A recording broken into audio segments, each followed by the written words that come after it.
Piling up home and away season stats, all Australians and best and fairest are impressive in the AFL.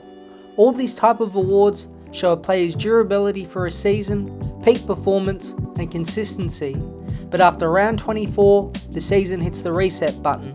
It's when the games have win or go home importance and all the money is pushed into the middle of the table. You can win big or go bust, and the same can be said for individual players. Charlie Curnow had a fantastic 2023, taking home another Coleman, booting 78 goals, the biggest tally since 2016. However, his finals performances were underwhelming, and he did catch some heat from experts and former players.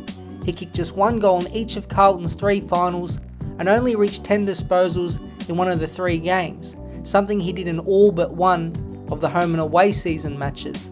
He may have been hurt, defended well, or felt the pressure. All could be true. Even the superstars of the game can feel the heat in big matches, so in the past 10 seasons, which players performed their best in the final game of the year? There was a record-equalling effort that Christian Petrarca displayed in 2021 against the Western Bulldogs. His 39 disposals matched Simon Black, who reached the mark in the 2003 Grand Final. He kicked a beautiful opening goal to the match, but it was the third quarter that he made his mark.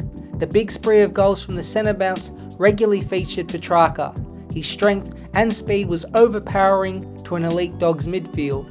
His second goal of the game came with a minute left in the third quarter and showed that he was a level above everyone else that night. Long ball, pick it at the back, Petrarca, oh wow, how good is that? His 28.8 player rating was number 1, 5 point clear of second best. 11 inside 50s and 15 score involvements are simply absurd in a grand final. He did change the momentum of the match, getting the ball forward as much as possible. He was a worthy Norm Smith medalist who put in an iconic performance in Melbourne's history. Marcus Bontempelli is fitting to be mentioned as a clutch player. It's not the game you think that was his highest rated grand final. His 2021 grand final was superb, specifically the first 3 quarters. In total, the Bont was his team's best, gathering 25 disposals and kicking 3 goals. The effort gave him a 22.6 player rating, which is fantastic and had him ranked 3rd on the day. Surprisingly, it's his 2016 grand final that gave him the best rating. As a baby-faced 20-year-old, Bontempelli was graded the best player on the field with a 28 player rating. On reflection, experts and journalists have gone back over his performance, noting his under-the-radar impact on the match. As with all the best players in the competition, it's how you use the ball that separates the great from the rest.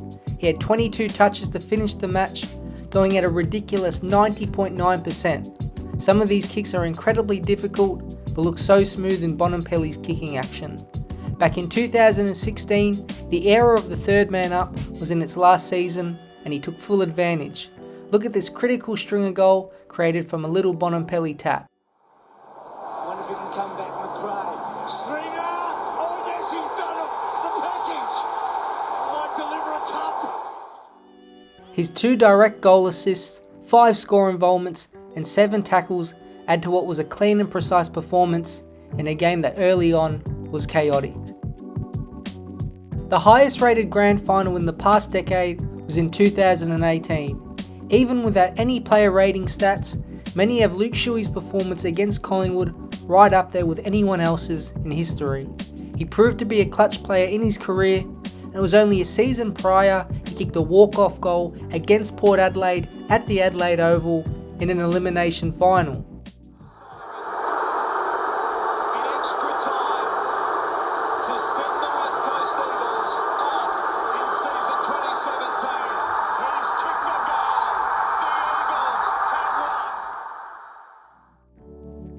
From a numbers point of view, Shuey's 2018 grand final was off the charts.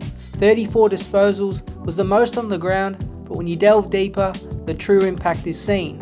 19 of his touches were contested, so to go at 73.3% using the ball in such a high pressure and contact match is unreal. 8 inside 50s, 8 score involvements, and an equal game high 9 clearances show how effective he was on the day.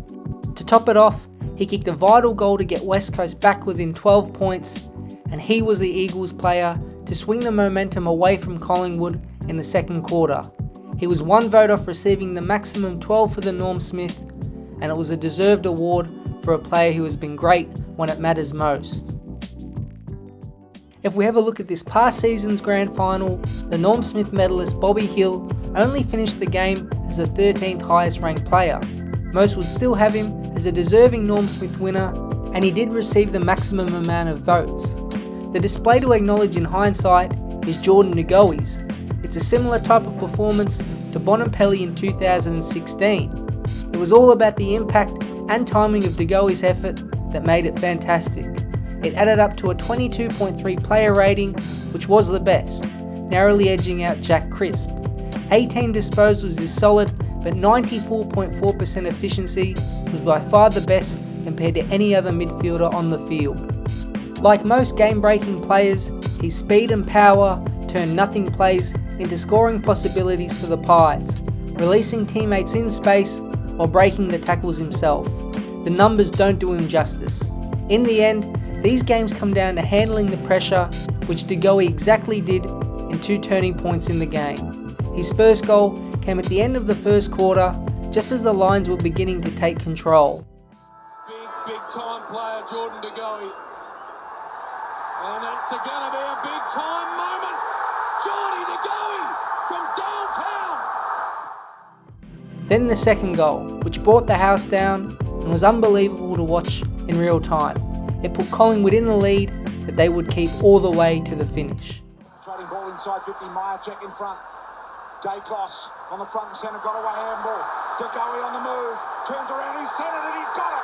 De Goey's kicked the goal and put Collingwood back in front. The two goals will be forever remembered by the Collingwood faithful, but don't let it overshadow the other things De Goey did that had significant influence on the game's outcome.